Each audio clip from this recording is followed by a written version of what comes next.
Test cricket থেকে বিরাট কোহলির অবসর। 7ই মে ভারতের অপারেশন সিঁদুর। সেদিনই ব্যাগি ব্লু টুপি খুলে রেখে আলবিদা বলেন রোহিত শর্মা। 2013 থেকে 2024 লাল বলের ক্রিকেট আর হিটম্যান। 11 বছরের এই জুটি 4 লাইনে শেষ অফিসিয়ালি। বিরাটকে নিয়ে জল্পনা ছিলই। বোর্ডের অনুরোধ, ব্রিটেনে যাও, খেলে এসো। Pitched up, a terrific follow through. না, আর না, পড়ে রইল লাল বলের ক্রিকেট। প্যাড খুলে, গ্লাভস খুলে ব্যাটটা তুলে রাখলেন বিরাট। নিজের পছন্দের ফরম্যাট থেকে কেন সরে দাঁড়ালেন আধুনিক ক্রিকেটের ডন?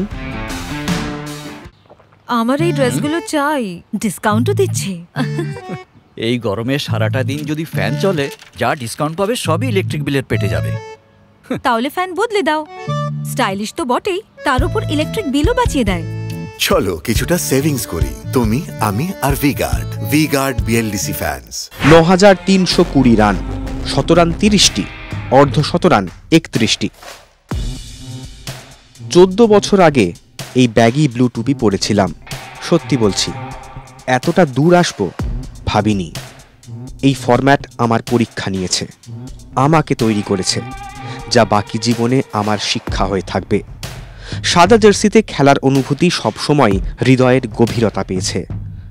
দীর্ঘ চলা, শব্দহীন সংঘর্ষ আর তার ছোট ছোট মুহূর্ত যা কেউ দেখেনি, শুধু আমার সঙ্গে থেকে যাবে।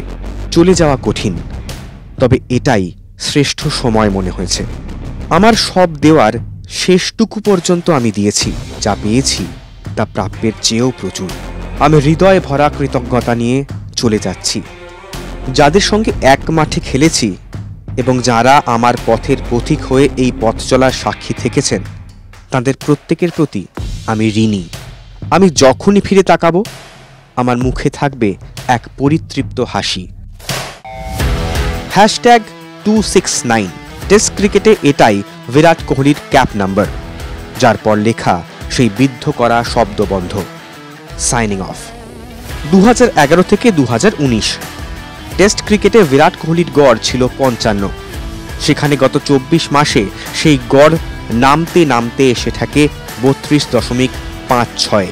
লাল বলের ক্রিকেটকে শাসন করা সেনাপতির হাত থেকে শেষ অর্ধ দশকে এসেছে মাত্র 3টি শতরান।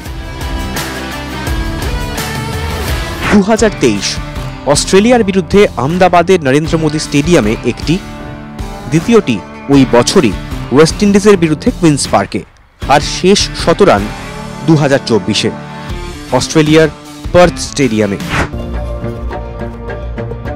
যদিও কোভিডের কারণে মাঝে 2 বছর বন্ধ ছিল সব ধরনের ক্রিকেট, পারফরম্যান্সে অধঃপতন, মানসিক ক্লান্তি কি আচমকা অবসরের কারণ? এই জল্পনার মধ্যেই সামনে এসেছে আরও একটি তত্ত্ব। টাইমস অফ ইন্ডিয়ার একটি রিপোর্ট বলছে, বোর্ডের কাছে নাকি টেস্ট অধিনায়কত্ব দাবি করেন কোহলি। বিসিসিআই রাজি হয়নি, তাই এত দ্রুত সরে আসার সিদ্ধান্ত। আর একবার ভেবে দেখো বিরাট, বোর্ডের এই অনুরোধ শেষ পর্যন্ত রাখলেন না। না কোনো শেষ ম্যাচ, না কোনো বিদায়ী সম্ভাষণ। ভবিষ্যতের সামনে ক্রিকেটের বিরাট সাম্রাজ্য রেখেই বিদায় বললেন Kohli. A life that's full, I traveled each and every highway and more, much more than